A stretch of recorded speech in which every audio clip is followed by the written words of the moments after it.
دوستو اسرائیل سے بڑی خبر نکل کر آ رہی ہے کہ جہاں اسرائیل کے اندر احتجاج جاری ہے گورنمنٹ کے خلاف اور ان کے فوجی افسران جہاں اپنی گورنمنٹ کے خلاف اٹھ کر سامنے آ رہے ہیں، وہیں اسرائیل کے اندر ایک اور چیز دیکھنے کو مل رہی ہے۔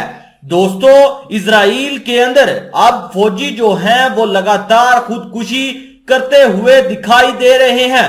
اسرائیل کی گورنمنٹ کو اس وقت اور زیادہ بڑا دھچکا لگا جب ان کو پتا چلا کہ ان کے دو جو فوجی افسران تھے انہوں نے خودکشی کر لی ہے۔ یہ خبر ملتے ہی اسرائیل کی جو گورنمنٹ ہے اور ان کے جو اعلیٰ عہدیدار ہیں ان کے اندر ہڑکمپ مچ گیا جب ان کو اس بات کا پتا چلا کہ جہاں ہمارے ملک کے اندر لگاتار احتجاج جاری ہیں، جہاں ہمارا ملک تباہ ہو رہا ہے، وہیں اب ان کے جو افسران اور فوجی ہیں خودکشی لگاتار کرتے ہوئے نظر آ رہے ہیں۔ اس چیز کے بعد اسرائیل کے اندر ہر طرف ہفڑا تھپڑی مچ گئی ہے۔ میں آپ کو اس خبر کا پکا ثبوت بھی دوں گا۔ آپ اپنی سکرین پر وہ خبر بھی دیکھ سکتے ہیں جس کے اوپر لکھا ہوا ہے 2 اور صہیونی فوجیوں کی خودکشی۔ صہیونی ذرائع ابلاغ نے جمعرات کی رات حالیہ ہفتے 2 اور صہیونی افسران فوجیوں کی جانب سے خودکشی کیے جانے کی خبر دی ہے۔ میں آپ کو بتاتا چلوں کہ اس رپورٹ میں مزید بتایا گیا ہے کہ خودکشی کرنے والے ان 2 صہیونی افسران فوجیوں کو ملا کر گزشتہ 1 ماہ میں خودکشی کرنے والے صہیونی فوجیوں کی تعداد بڑھ کر 3 ہو گئی ہے۔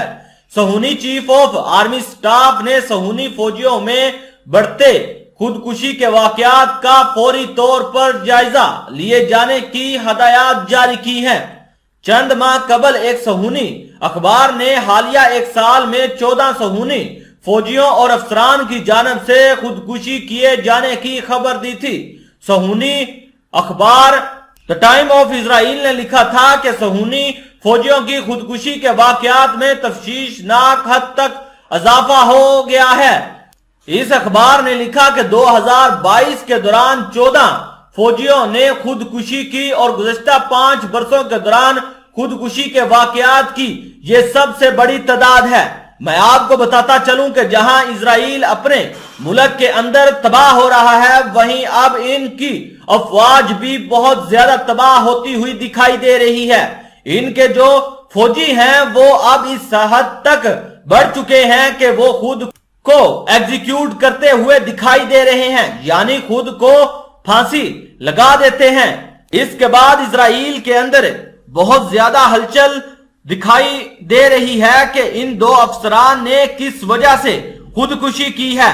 میں آپ کو بتاتا چلوں کہ ان افسران کی موت کے بعد اسرائیل نے یہ حکام جاری کر دیے ہیں کہ فوجیوں کے ٹیسٹ کیے جائیں اور ان کا میڈیکل کیا جائے تاکہ پتہ لگایا جا سکے کہ کوئی فوجی ڈپریشن کا شکار تو نہیں، کیا یہ فوجی ڈپریشن میں آ کر کہیں خودکشی تو نہیں کرتے۔